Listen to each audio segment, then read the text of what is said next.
Bismillahirrahmanirrahim. Welcome to Learn Chemistry Tactics. In today's video, we will discuss about how to avail MPhil and PhD scholarships.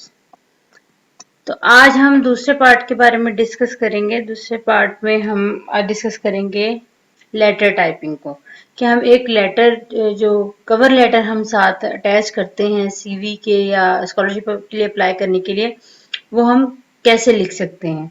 तो उसके कुछ steps हैं, जिसमें हमारे पास step 1 है name and address, step 2 salutation, step 3 introduction, 4 background and qualification summary, step 5 है regarding and list enclosed material, और step 6 है ऐड अ क्लोजिंग ग्रीटिंग। तो इसको हम डिस्कस करेंगे स्टेप बाय स्टेप। तो स्टेप फर्स्ट है नेम एंड एड्रेस। तो आपका अपना जो आपका पूरा नाम है वो आएगा। उसके बाद आपका जो है एड्रेस है, उसमें पहले आपका होम एड्रेस है, फिर आपका टाउन, सिटी, डिस्ट्रिक्ट, प्रोविंस, फिर कंट्री। आप एक डिटेल्ड एड्रेस देंगे, क्योंकि आप बाहर अप्लाई कर रहे हैं स्कॉलरशिप के लिए, वो आपकी कंट्री के बारे में कुछ भी नहीं जानते। तो आप एक कंप्लीट और डिटेल्ड एड्रेस अपने नाम के नीचे लिखेंगे। सिर्फ इतना नहीं लिखेंगे कि my name is Salman Ali and Faisalabad Pakistan और लिया पाकिस्तान वट एवर। तो ये काम नहीं करना, आपने कंप्लीट और डिटेल्ड एड्रेस देना है। उसके बाद हमारे पास सेकेंड चीज जो आती है वो आती है सैल्यूटेशन। सैल्यूटेशन में जो कॉमन चीज है वो ये है कि हम कोशिश करते हैं कि हम उनके सेकंड नेम से जो है उनको बुलाएं। जैसे जॉन थॉमसन है तो हम लिखेंगे रिस्पेक्टेड डॉक्टर थॉमसन। आप पूरा नाम भी लिख सकते हैं, लेकिन उसके बाद हमारे पास है बॉडी।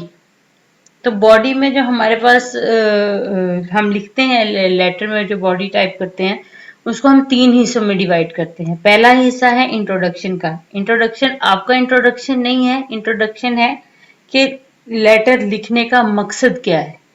जैसे है I hope you are doing well, I have gone through your profile and found that your research area are well matching to my interest and I am solely interested in doing research in doctoral degree in organic chemistry under your kind supervision, and I feel myself capable of conducting the research in your lab, and I want to apply for admission in doctoral degree through Mexican government scholarship program.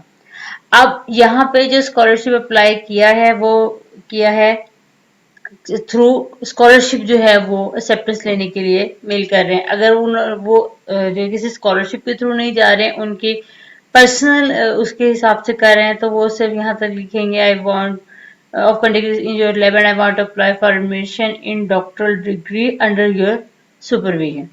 बस, अब फिर वहां आप scholarship का mention नहीं करेंगे कि ये इस स्कॉलरशिप के लिए मैं अप्लाई कर रहा हूँ या कर रही हूँ।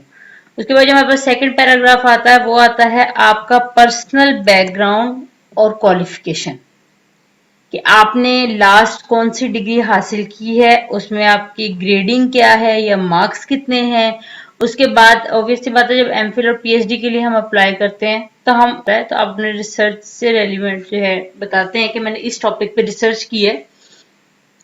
अगर आप पब्लिकेशन हो गई है तो वेल एंड गुड है, नहीं हुई है तो आप अपने टॉपिक का लिख के आगे आप लिख देंगे थीसिस सबमिटेड। ये नहीं लिखना कि I have submit my thesis on the topic, नहीं, वो एक नॉन प्रोफेशनल सा भी आ जाता है। आपने सिंपल लिख देना है थीसिस सबमिटेड, जो ब्रैकेट्स के अंदर। उसके बाद हमारे पास जो थर्ड पोर्शन आता है वो आता है आपके रिगार्डिंग, मतलब जो आप थैंकिंग करते हैं उनको, और लिस्ट इनक्लोज्ड मटेरियल्स।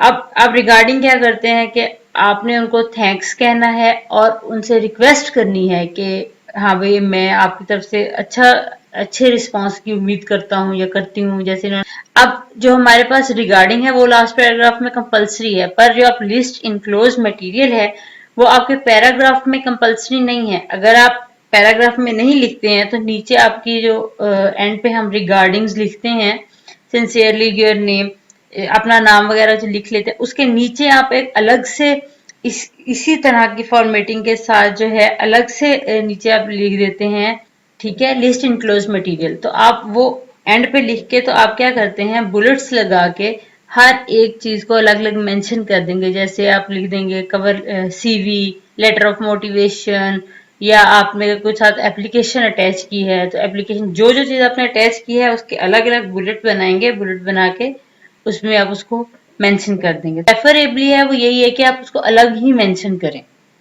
कि काइंडली फाइंड माय इनक्लोज्ड, नीचे आप बुलेट्स लगा के अपने डॉक्यूमेंट्स को मेंशन कर दें जो जो आपने साथ अटैच किए हैं।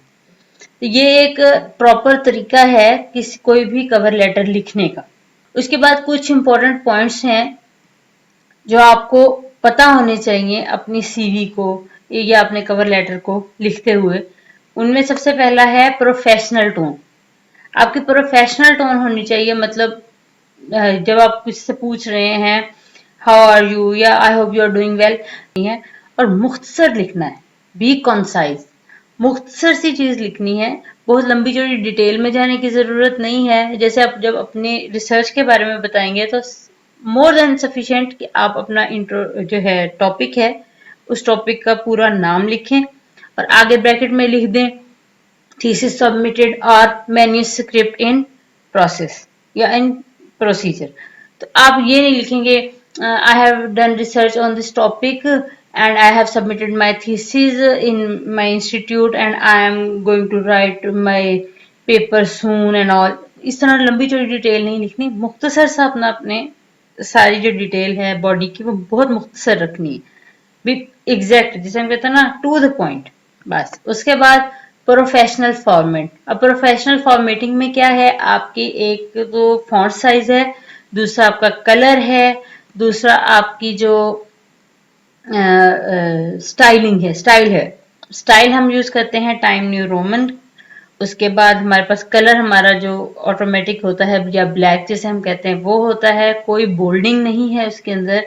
और उसके अंदर जो आपके फॉन्ट साइज है वो जो कॉमनली हम मेल के थ्रू करते हैं उसमें फॉन्ट साइज रखते हैं 12।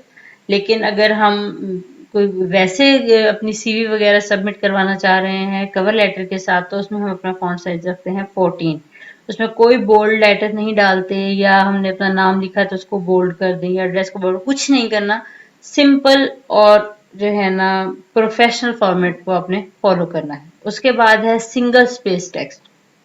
आपकी लाइन स्पेसिंग नॉर्मल 1.5 होनी चाहिए और एक स्पेस दे के जैसा हम लिखते हैं वैसे लिखना है। किसी भी एक्स्ट्रा चीज को मेंशन कर रहे हैं, जैसे आप अपने जीपीए को मेंशन कर रहे हैं तो उसमें आपने ये नहीं करना कि डबल स्पेस दे दें ताकि वो प्रोमिनेंट हो जाए, कुछ नहीं करना, आपने सिंगल स्पेस रखनी है और उसको बहुत ज्यादा बढ़ाने की या स्पेस क्रिएट करने की जरूरत नहीं है।